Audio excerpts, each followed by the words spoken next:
오늘 아침 창문을 열어보니 선선한 바람이 불어오며 이제 반팔을 벗고 코트를 입을 계절이 다가온다는 걸 알려주더군요.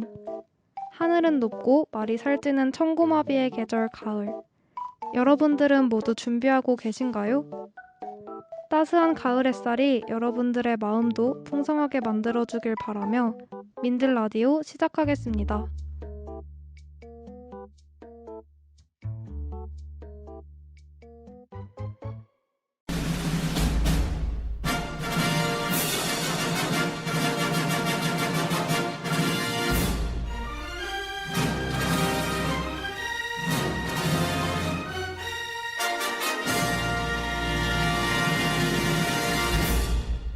참 쓸데없다.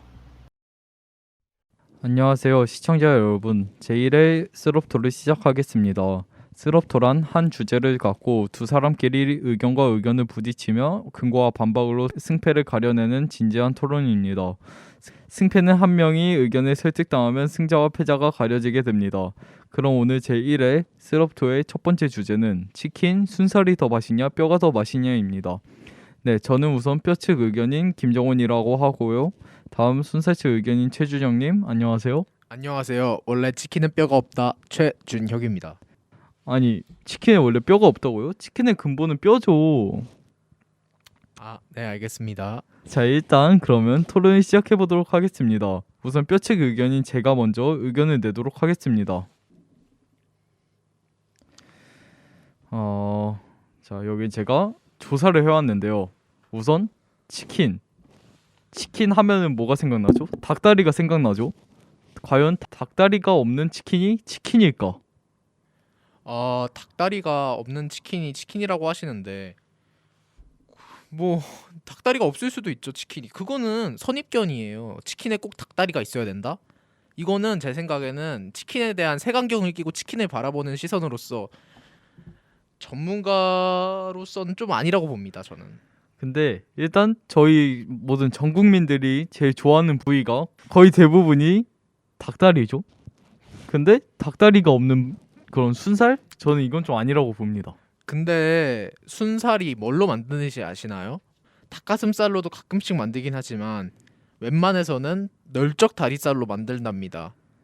네, 그거에 대해서 제가 얘기하고 싶은 게 있는데 대부분의 프랜차이즈 치킨집은 닭을 대용량으로 튀겨요. 순살은. 근데 이제 그럴 때 닭가슴살만 이렇게 몰려 들어갈 위험도 있잖아요. 근데 뼈가 있는 치킨은 그럴 위험이 없어요. 근데 뼈가 있는 치킨은 애초에 닭가슴살 하나 딱 있는데 순살은 그냥 복불복인 거지. 그리고 편하잖아요. 아니, 편하다? 근데 만약에 순살 치킨에 혹시라도 뼈가 조금이라도 섞여 있다면 그러면 이제 마음 놓고 먹다가 다칠 수도 있죠. 제가 17년간 순살을 먹어본 결과 뼈는 한 번도 발견되지 않았어요. 네, 그렇군요. 자, 일단 뼈가 있는 치킨. 자, 우리한테 이제 물고 뜯고 씻고 즐기고 이런 말이 있죠. 자, 뼈는 발라먹는 맛이 있어요. 발라먹는 재미도 있고. 근데 순살은 그런 거 없이 그냥 먹죠.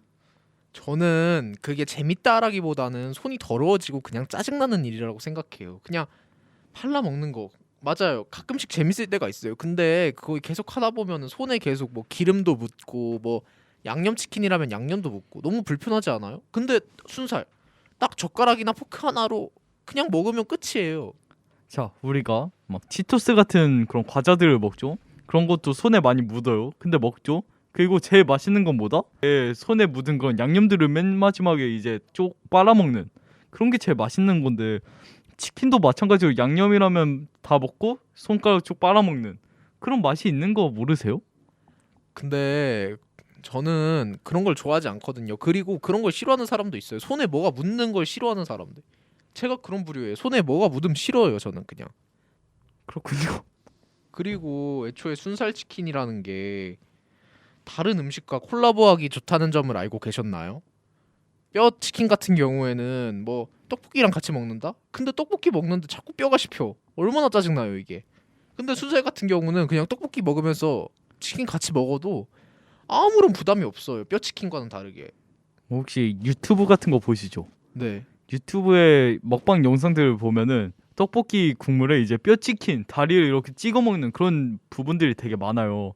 그런 걸 보면 이제 사람들이 아 이런 걸 보고 나도 따라한다 이런 생각을 가지고 하면은 딱히 그냥 불편함 없이 유튜브에서 보던 거 그냥 이런 생각을 하기도 하고, 그리고 일단 뼈치킨은 또 그런 유튜브 이런 ASMR 이런 데에도 살짝 뼈를 발라먹는 이런 후루룩 소리 내는 그런 맛이 또 있거든요. 그럼 이제 조회수도 더 잘 나오고, 이게 뼈치킨의 장점이에요.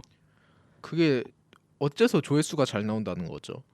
순살 치킨에도 조회수 잘 나오는 영상들 전 많이 봐왔는데, 그리고 닭다리만 있는 게 아니잖아요. 뼈 치킨에는 뭐 소스 발라먹기 어려운 부분도 있잖아요. 그런 건 어떻게 해결하실 거죠?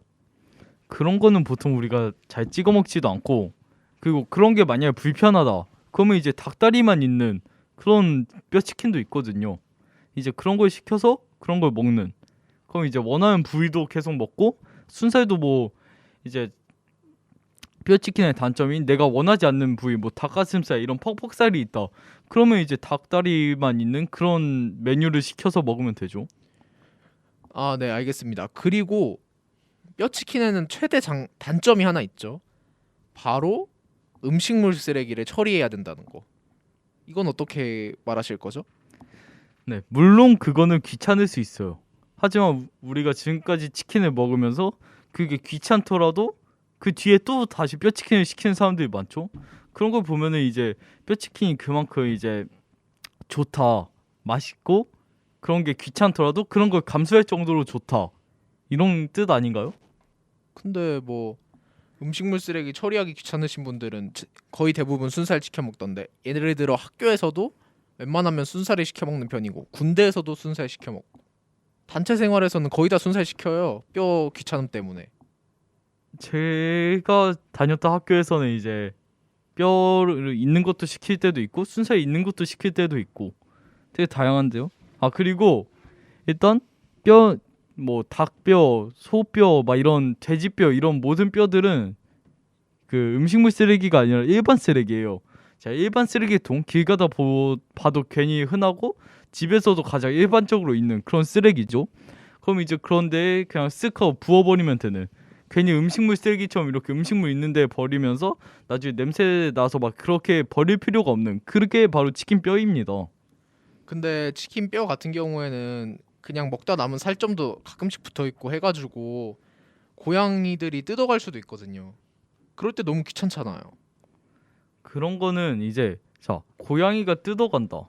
그거는 치킨 뼈 때문이 아니라 그냥 고양이들은 쓰레기, 음식물 쓰레기 그런 봉지를 뜯어가고, 일반 쓰레기도 뭐 뜯어갈 때도 있겠지만 보통은 이제 까마귀, 고양이 이런 애들이 음식물 쓰레기를 뜯어가는데 치킨 뼈는 음식물 쓰레기가 아니에요. 일반 쓰레기여서 그걸 뜯어간다 해도 그게 솔직히 치킨 뼈가 원인이 아니라 그거는 그냥 걔네가 뜯어간 거고, 그거랑 저는 치킨 뼈는 관련이 없다고 생각합니다. 치킨 뼈가 왜 관련이 없죠? 치킨 뼈도 나머지 살점이 붙어 있는데 그거는 충분히 길 동물들이 먹을 수 있어요. 스트리트 출신들. 아니 치킨 뼈를 시켰을 때 누가 살을 거기 붙여서 버리나요? 아니, 붙여서 버리는 게 아니라 못 먹는 부위들이 있잖아요. 예를 들어서 뭐 너무 살이 여기 뼈 깊숙이 있다든지 그럴 때는 먹기 힘들잖아요. 그리고 양념들 냄새 맡고 동물들이 다 오는 거 아닙니까? 근데 그거는 순살도 마찬가지 아닌가요? 왜요? 순살은 그냥 아무것도 안 남는데 그냥. 아니죠. 순살도 양념 같은 순살을 시키면은 밑에 소스가 남죠. 그럼 이제 그런 걸 일반 쓰레기에 버리면 그것도 고양이들이 뜯어가면 그것도 그럼 똑같은 원리 아닌가요? 밑에 소스들은 은박지가 붙어 있어가지고 은박지는 따로 처리하기 쉽고 그리고 부피가 작습니다. 그래가지고 이렇게 접고 해가지고 하면은 고양이들이 냄새도 안 나고 그냥 물어갈 생각도 못해요. 그리고 잇몸이나 이가 약하면 치킨을 먹는데 부담감이 있어요. 근데 순살은 그런 게 없습니다. 그리고 씹다 보면 뼈가 이에 끼거나 잇몸에 찔려서 짜증이 나는데 순살은 그런 게 없죠. 제가 지금까지 경험한 바로는 뼈가 찔려서 이런 거보다는 튀김옷 그런 것 때문에 잇몸이 까지고 이런 건 많아도 뼈 때문에 찔린 적거나 이런 찔려서 뭐 피가 나거나 뭐 불편하거나 이런 적은 없고요. 그리고 일단 뼈치킨은 골수에서 우러나온 물 그런 육수 그런 것 때문에 더 이제 맛이 있고 부위가 네, 그 골수에서 나오는 그런 맛이 있다고 하셨죠. 근데 그런 거들은 전문가가 아닌 이상 그렇게 알아차리기가 어렵거든요. 왜냐하면은 약간 일반인 같은 혀로는 그 미묘한 맛을 알아내기가 좀 힘들어요. 정원 씨는 그렇게 전문가예요? 뼈 치킨에 대해서? 전문가니까 이렇게 나온 거 아닐까요? 그러면 대중들은 편한 걸 선호할까요? 아니면은 아주 조금 있는 그런 맛을 선호할까요? 그거는 자 골수에서 나온 그런 그 육수 그거는 뼈 치킨의 장점의 일부분이고 자 순살 치킨의 장점 먹기 편하다. 그거 말고 또 뭐 있나요? 자, 순살치킨은 이 편하다라는 게 거의 원툴입니다. 그리고 편함은 인류가 추구하는 그런 것 중에 하나죠. 왜냐, 사람들은 지금부터 더 편안하게 살기 위해서 성장됐어요. 예를 들어서 고려 시대에도 더 편하게 살기 위해서 성 같은 걸 짓고 지금 세대에도 편하게 살기 위해서 막 인공지능 자동차 같은 거 발전되지 않았습니까? 그게 왜 그런 거겠어요? 다 편안함 때문이에요. 그 편안함 때문에 순살을 먹는 거예요, 애초에. 자 편해서 순살을 먹는다. 네, 그건 저도 동의를 합니다. 자 그리고 지금 준혁 씨가 얘기한 그런 모든 부분들 좀 순살이 편한 거 그래서 뭐 인류가 편한 걸 추구한다. 네, 동의합니다. 근데 그거 하나가 전부인 거 준혁 씨도 방금 인정을 했죠? 거의 원툴이라고 했습니다. 다 원툴이라고 안 했습니다. 네 일단은 네 거의 원툴이고요. 자 뼈치킨은 준혁 씨는 순살 저는 뼈여서 둘이서의 의견만으로는 솔직히 가리기 힘들죠. 저희가 지금 공감 민들레 거기 쪽에 있다가 왔잖아요. 거기 분들한테 저희가 같이 여론 조사를 했어요. 저희가 한 5명 정도한테 했는데 그 중에 제 기억으로는 4명은 뼈였고 1명이 순살이었어요. 이런 걸 보면은 대중들도 아무리 그렇게 편한 게 있다 해도 뼈 같은 먹는 맛이 있는 치킨은 뭐 역시 먹는 맛, 뜯는 맛 이런 것 때문에 뼈를 추구하지 않을까요? 그건 공감민들레 얘기고 제가 그래서 따로 아는 지인들한테 물어봤어요. 예를 들어서 제 동생이라든지 엄마라든지 아빠라든지 저희 동생은 예전에 잇몸에 뼈가 한번 찔려가지고 그때 이후로 순살을 먹게 되었고 어머니랑 아버지도 순살을 원래 선호하는 편이라고 하십니다. 그리고 제 친구들도 웬만해서는 거의 다 순살 좋아하던데요. 부드럽고 그리고 먹기 편해서. 저도 그럼 똑같이 저희 부모님도 저희 누나도 다 뼈를 선호하고요. 제 친구들이랑 저랑 치킨을 같이 먹을 때도 순살보다는 뼈를 더 먹는다. 그렇게도 했고 심지어 저번에 준혁 씨와 저랑 동훈 씨라고 친구가 있죠. 그렇게 셋이서 치킨을 먹었을 때도 순살을 먹을 수 있었음에도 불구하고 저희는 뼈 치킨을 먹었어요. 그런 걸 보면은 심지어 그때 처리하기도 힘들었음에도 불구하고 저희는 뼈 치킨을 먹었죠. 그런 걸 보면 준혁 씨도 어느 정도 뼈 치킨을 좋아하는 거 아닌가요? 제가 그때 분명히 말했습니다. 그때 순살 시키자고. 처리 힘들고 그리고 손에 뭐 묻으면 힘들 것 같다고. 근데 너네들이 그걸 뼈 시켰죠. 제가 반대로 말합니다. 그때 순살 시켰으면은 손 그렇게 더러워질 일도 없었고 아파트 놀이터에서 그렇게 뭐 놀이기구에 손 팍팍 긁어대면서 손 닦을 필요도 없었고 그랬어요. 근데 왜 그때 순살 안 시킨 거죠? 그때 순살만 시켰으면은 또 좀 더 내더라도 돈을 더 배불리 먹을 수 있었어요. 왜냐? 순살이 양이 더 많으니까. 네, 그거는 결과론적인 이유. 순살이 더 양이 많다. 네, 순살이 더 양이 많죠. 그래서 더 비싸다고 저 들었습니다. 근데 왜 준혁 씨는 그때 그렇게 얘기를 안 하고 저희가 순살이 더 비싸니까 그거 먹을 바에 뼈 치킨을 먹자 했는데 동의를 하셨죠? 전 동의 안 했어요. 근데 너네들이 설득한 거잖아요. 근데 거기서 뭐 시간이 다 지나가니까 결국엔 2대1이니까 그냥 거기서 뼈 시킬 수밖에 없었죠. 자 방금 준혁 씨가 설득을 했다 이렇게 표현을 하셨죠? 그러면 저희가 마찬가지로 설득을 해서 준혁 씨가 설득을 당해서 뼈 치킨을 먹은 거 아닌가요? 그러면 전 정당한 일이라고 생각을 하는데요. 아니 근데 그때 뭐 6시 다 지나가면서 집에도 빨리 가야 되는데 거기서 순살이랑 뼈 잡고 계속 싸우면서 거기서 치킨도 못 먹고 거기 가만히 계속 서 있습니까? 그러면? 제가 어쩔 수 없어요. 그거는 설득이라고도 할 수 있고 거의 양보라고도 할 수 있어요. 배려고.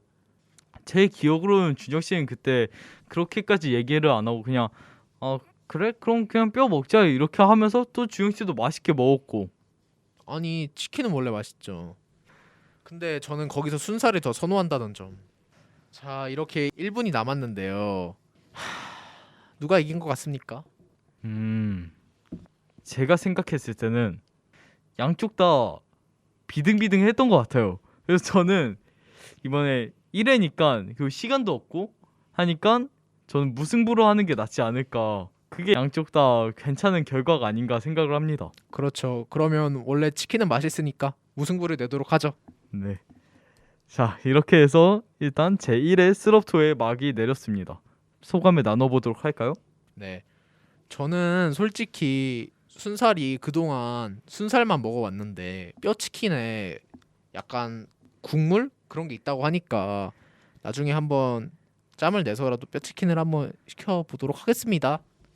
네, 저도 얘기를 하다가 제가 설득을 하다가 이제 살짝 말린 부분이 있었는데 그런 걸 생각해보면 저도 이럴 때는 그냥 순살이 낫지 않을까, 이럴 때는 그래도 순살을 한번 먹어보는 게 낫지 않을까 생각을 해가지고 네, 순살도 다음에 한번 먹어보면 좋을 것 같아요. 네, 그러면 이제 제1회 스럽토를 마치도록 하겠습니다. 들어주셔서 감사합니다.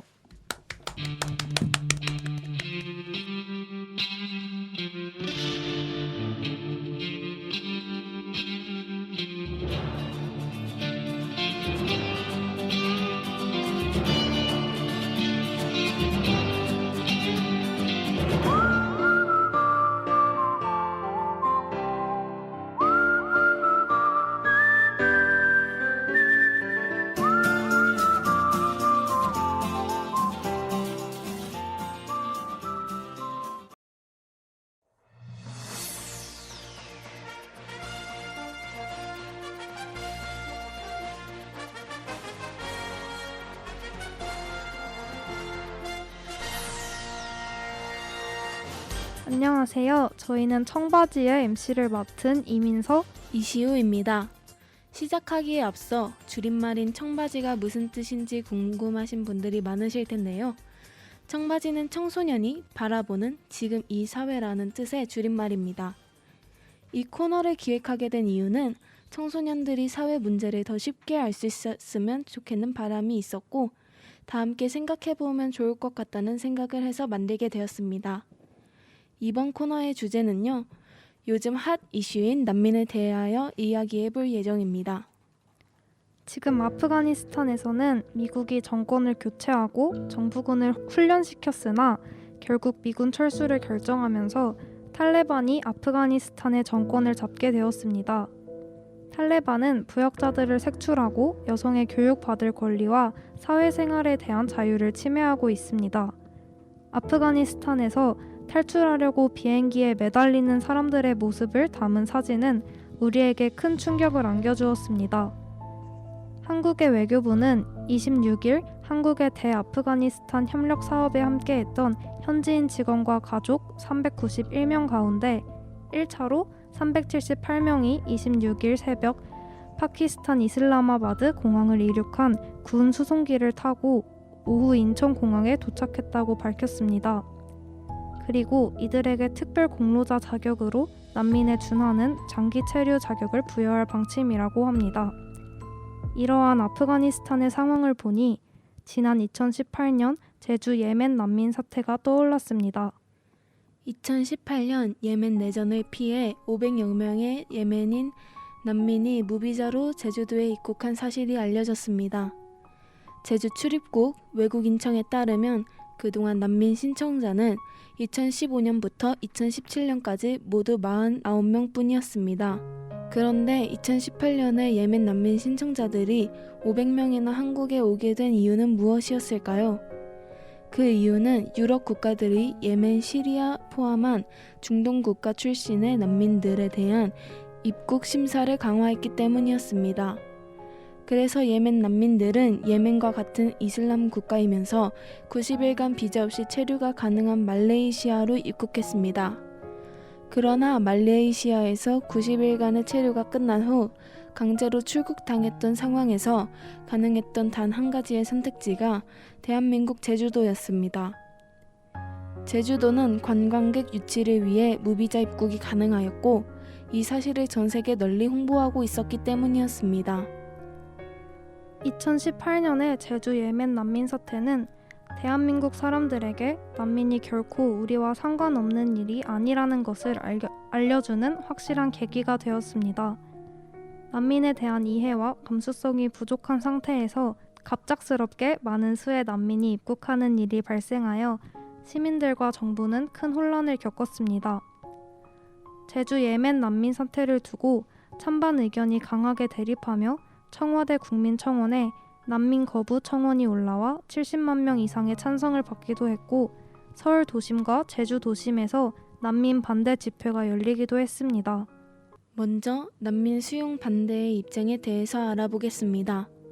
범죄율 증가와 치안 문제가 중요 주장이었는데요. 유럽을 비롯한 다수의 국가가 이슬람 출신 난민들을 수용해왔지만 그들로부터 강력 범죄와 사회적 혼란이 야기되어 왔다는 주장입니다. 특히 이슬람 국가는 여성의 인권이 낮아 여성들을 주 타깃으로 한 성범죄가 발생할 것이라는 불안감이 조성되었습니다. 이런 전례를 볼 때 한국에서도 같은 문제가 반복될 가능성을 무시할 수 없습니다. 난민 지원 정책이 생활고를 겪는 자국민에 대한 차별이라는 지적도 있습니다. 법무부에 따르면 난민 신청자 생계비 지원액은 1인 가구당 43만 2,900원입니다. 이에 더해 각종 의료 지원, 교육 지원, 구직 활동 지원까지 하고 있다고 하는데 이는 국민들로 하여금 생활이 어려운 자국민보다 외국인 지원에 주력하는 것이 아니냐는 반감을 사기도 했습니다. 또한 복지가 불충분한 우리 실정에서 외국인 지원에 세금을 쓴다는 것은 낭비가 아니냐는 반감이 있습니다. 이렇게 무분별한 상태로 난민들이 유입된다면 국민적 반감과 혐오, 그리고 그로 인한 문화 충돌까지 사회적 분란을 야기할 수 있습니다.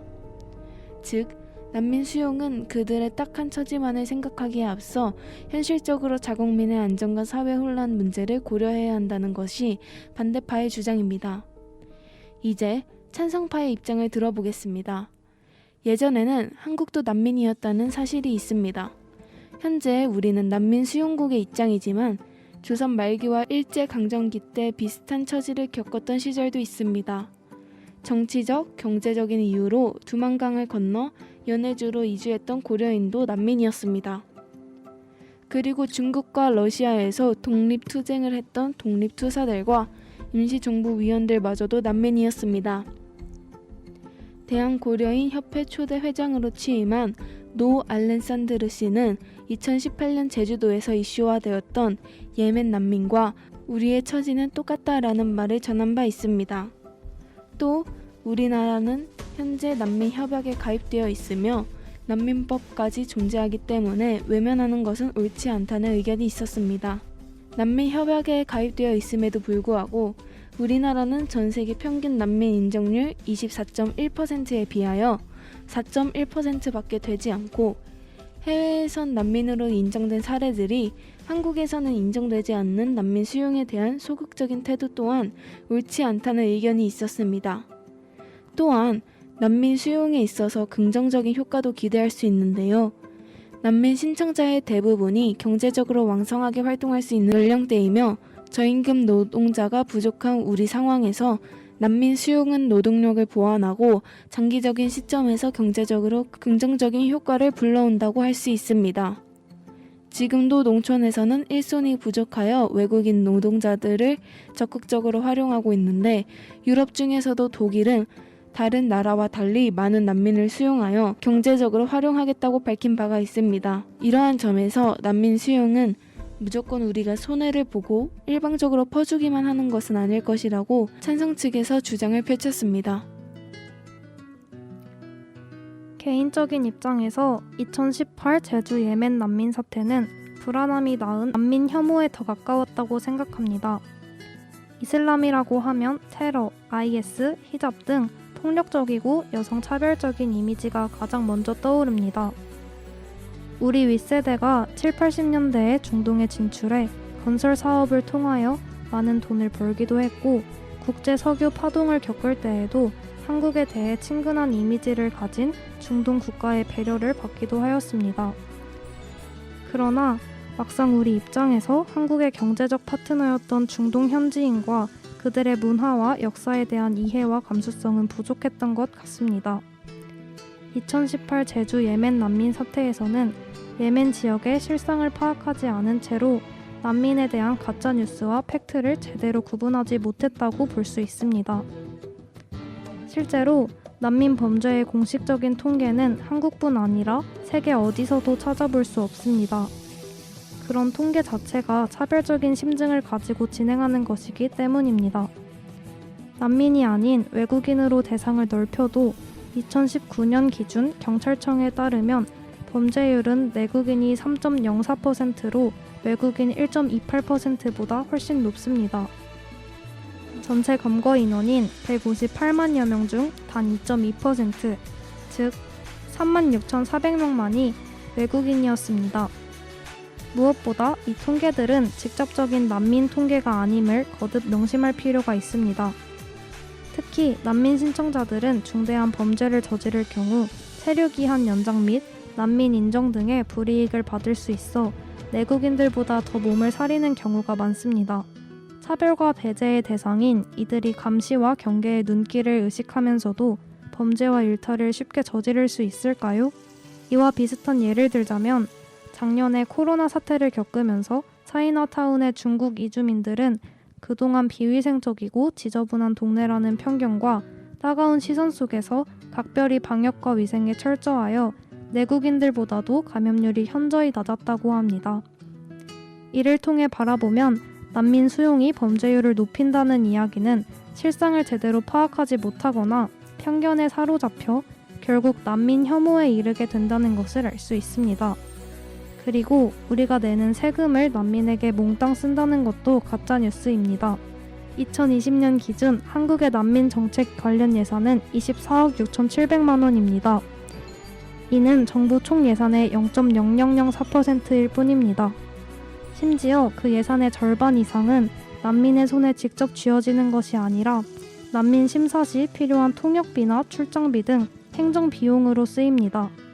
무엇보다 우리나라의 난민 인정률은 단 1%에 그친다는 점에 주목해야 합니다. 난민으로 인정받는 것도 힘든데 난민 인정을 받기 전까지 알아서 생활비를 마련해야 합니다. 이처럼 우리나라는 난민에 대해 전혀 관대하지 않습니다.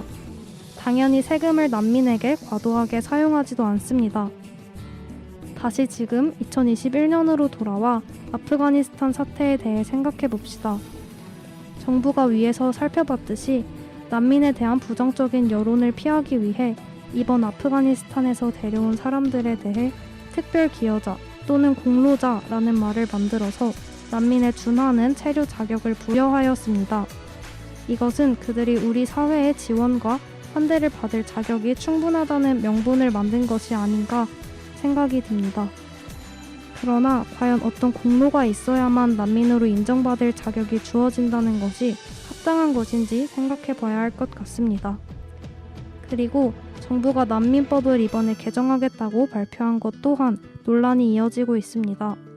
결국 이번 정부의 행보는 난민에 대한 우리 사회의 논의를 더 뒤로 미룬 것일 뿐이 아닌가 하는 생각이 듭니다. 이상으로 난민에 대한 여러 가지 이야기를 들어보셨는데 어떠셨나요? 저희도 이번 이야기를 준비하면서 많이 알게 된 것 같습니다.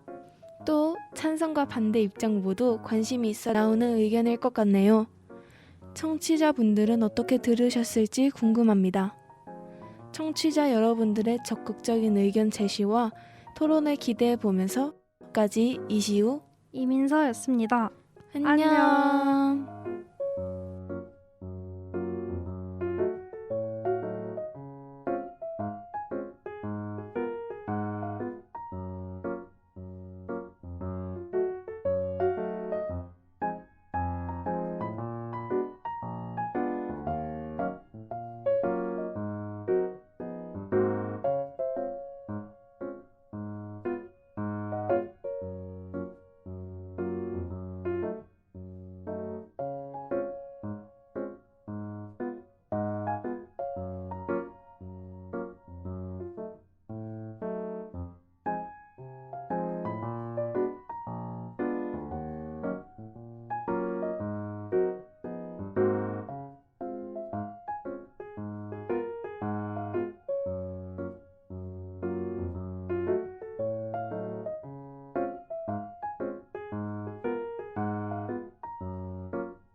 여름날 우리를 끈질기게 괴롭혔던 무더위가 물러가고 아침 저녁으로 선선한 바람이 붑니다. 이제 옷장 속 가을 옷을 꺼낼 때가 온 것 같네요.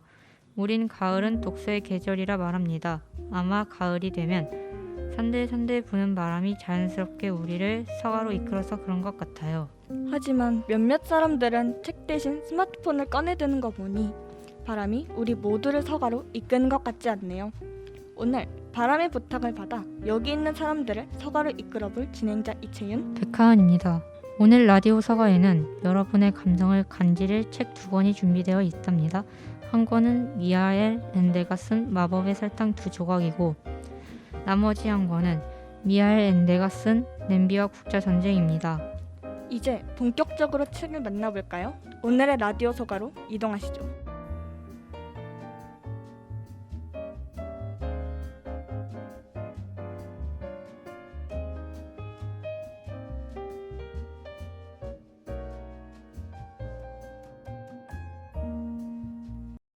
첫 번째로 소개할 책은 마법의 설탕 2조각입니다. 이 이야기의 주인공인 링켄은 자신의 부모가 자신을 조금 더 친절하게 대하고 자신의 말을 잘 들어주길 바라는 아이입니다. 링켄은 마법을 부릴 줄 아는 요정을 만나 자신과 부모와의 관계를 바꿔주길 바랍니다. 경찰관에게 물어 프란치스카 프라게의 차익 한 요정을 찾아간 링켄은 부모가 자신의 말을 잘 안 들어준다는 고민을 털어놓습니다. 요정은 각 설탕을 넣은 사람의 말을 듣지 않으면 키가 절반으로 줄어드는 마법의 각설탕을 줍니다. 링켄은 그 마법의 각설탕을 자신의 부모의 찻잔에 넣어 부모가 자신의 말을 듣지 않으면 부모의 키를 절반으로 줄어들게 만듭니다. 요정이 말한 대로 링켄의 부모가 링켄의 말을 듣지 않자 그들의 키가 링켄의 부모님은 처음에는 반대했지만 키가 한 번 더 절반으로 줄어들자 어쩔 수 없이 링켄의 말을 들어주게 됩니다. 처음에 링켄은 부모가 자신의 말을 잘 들어주자 기분이 좋아집니다. 하지만 부모님이 작아지자 링켄이 다쳐도 쉽게 치료해 줄 수 없고 막새 고양이에게 먹혀 버릴 뻔한 사건이 발생합니다. 그런 사건이 있자 링켄은 밖으로 나가기로 합니다. 링켄은 평소처럼 열쇠를 챙겨나가지 않았고 집의 현관문이 자동으로 닫히면서 링켄은 집에 들어가지 못하는 상황이 벌어집니다. 링켄은 다시 프란체스카 프의 차익 한 요정을 찾아갑니다. 요정은 링켄에게 자신이 준 마법의 각설탕을 링켄이 먹어버려야 한다고 합니다. 링켄은 그러고 싶지 않았지만 요정은 링켄이 먹어버리지 않는다면 각설탕은 원래 주인인 링켄의 부모님께 간다고 합니다. 과연 링켄은 어떤 선택을 했을까요? 또 링켄과 부모님은 어떻게 될까요? 이 책은 우리가 한 번쯤 상상해본 내 부모가 나보다 작아진다면 생길 법한 상황을 표현하고 있습니다. 이 책을 보면 우리의 상상 속 장면을 생생하게 보는 경험을 제공하고 부모와 자신의 관계를 다시 한번 생각해볼 시간을 만들어주는 책입니다. 두 번째로 소개할 책은 냄비와 국자전쟁입니다. 이 이야기는 오른쪽 나라의 왕 카모펠과 카밀레와 왼쪽 나라의 왕과 왕비 토넬과 판티네에게서 시작됩니다. 어느 날 두 나라의 왕비가 같은 날 같은 시간에 아이를 낳았습니다. 카밀레 왕비는 공주를 낳았고 판티네 왕비는 왕자를 낳았습니다. 공주는 프랄리네라는 이름을, 왕자는 사피안이라는 이름으로 세례를 받았습니다. 양쪽 나라에서는 친척들에게 아이의 세례식에 참석해달라는 초대장을 보내게 됩니다. 두 왕과 왕비는 똑같이 13촌벌 되는 제르펜티네 이르비시에게 초대장을 보내지 않았습니다. 제르펜티네 이르비시는 사실 성질이 매우 고약한 마녀였는데요. 두 나라에서 초대받지 못한 마녀 고모는 몹시 기분이 상해 마법의 불꽃 의자에 타고 세례식이 열리는 양쪽 나라로 날아가 세례식에 참석하게 됩니다. 양쪽 나라의 세례식에 참석한 마녀 고모는 두 나라의 왕과 왕비에게 각각 특별한 선물을 주게 됩니다. 오른쪽 나라에는 도자기로 만들어진 냄비를 주게 됩니다. 이 냄비에는 표면에는 아주 아름다운 파란색 국자가 그려져 있는데 그 국자에는 또 다른 냄비가 그려져 있었고 그 안에는 다시 아주 작은 국자가 그려져 있었습니다. 이렇게 냄비와 국자 그림이 끝없이 이어져 있었습니다. 마녀는 말했습니다. 이 냄비와 한 짝이 되는 국자를 찾아서 저으면 이제까지 먹어보지 못한 가장 맛있고 영양가 있는 스프가 냄비 안에 가득 담길 거야. 이 스프는 아무리 먹어도 줄어들지 않아. 그리고 한 짝이 되는 국자의 위치는 알려주지 않았습니다. 같은 시간 왼쪽 나라에서 도자기로 만들어진 국자를 주게 됩니다. 마찬가지로 끝이 보이지 않을 때까지 냄비와 국자 그림이 그려져 있었습니다. 그리고 이런 말을 합니다. 이 국자와 한 짝이 되는 냄비를 찾아서 저으면 이제까지 먹어보지 못한 가장 맛있고 영양가 있는 스프가 냄비 안에 가득 담길 거야. 이 스프는 아무리 먹어도 줄어들지 않아. 그리고 한 짝이 되는 냄비의 위치는 알려주지 않았습니다. 두 왕과 왕비는 서로 반대편에 있는 나라를 빼고 모든 나라를 조사해봤지만 한 짝이 되는 냄비와 국자를 찾지 못했습니다. 그러던 어느 날 왕궁에서의 삶이 지루했던 플랄리네 공주와 사피안 왕자는 두 나라 사이에 있는 험준한 산을 올라가서 서로 만나게 되고 둘은 우연히 서로의 왕국에 있는 냄비와 국자 이야기를 하게 되고 그 냄비와 국자가 한 짝이 된다는 걸 알게 됩니다. 왕자와 공주에게 이 사실을 알게 된 두 나라의 왕과 왕비는 왕자와 공주를 나무라면서 자기 나라로 냄비나 국자를 가져오려고 합니다.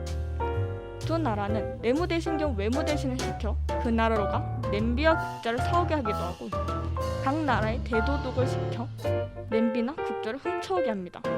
그러나 이 두 방법은 실패하고 두 나라는 전쟁을 준비해 냄비와 국자를 빼앗아올 계획을 세웁니다. 과연 냄비와 국자는 누가 가지게 될까요? 냄비와 국자는 가장 맛있고 영양가 있는 스프를 만들어낼 수 있을까요? 이 책은 단순히 냄비 혹은 국자를 얻기 위해 두 나라가 가진 방법을 다 사용해서 냄비 혹은 국자를 가져오는 내 이야기입니다. 자칫 뻔하게 보일 수도 있지만 우리가 잊고 살아가던 어떤 것을 깨닫게 해주는 책입니다. 오늘 소개한 책 어떠셨나요? 여러분의 흥미를 자극하셨나요? 저는 그랬으면 좋겠습니다. 혹시 이 책을 읽으신 적이 있다면 다시 한번 이 책을 꺼내 읽어보시길 바랍니다. 언제가 될지 모르겠지만 다시 한번 기회가 된다면 여러분의 흥미를 끌만한 책을 가지고 돌아오겠습니다. 라디오 소가 마치겠습니다. 지금까지 라디오 소가의 이채윤, 백하은이었습니다. 감사합니다. 감사합니다.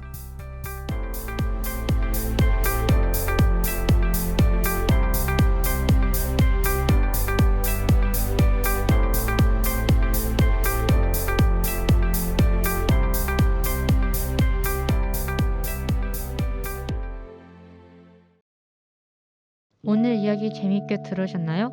저는 오늘 스럽토에 쓸데는 없지만 쓸모는 없지 않았던 토론이 좋았는데요. 개인적으로 순살치킨은 뭔가 손해보는 느낌이라 뼈치킨을 더 좋아하는데 여러분은 어떠신가요? 깊이 있고 진지했던 청바지? 좋은 책과 함께한 라디오 서가 다음번에도 지성과 감성이 깨어나고 세상을 보는 시각이 트일 소식과 재미있는 내용으로 돌아오겠습니다. 여러분, 민들레 홀씨가 바람 따라 멀리 퍼져나가듯 우리의 이야기도 팟캐스트를 따라 멀리 퍼져나갔으면 좋겠습니다. 구독과 하트 많이 눌러주시고 저희는 이만 물러가겠습니다. 다음번에 다시 만나요. 안녕.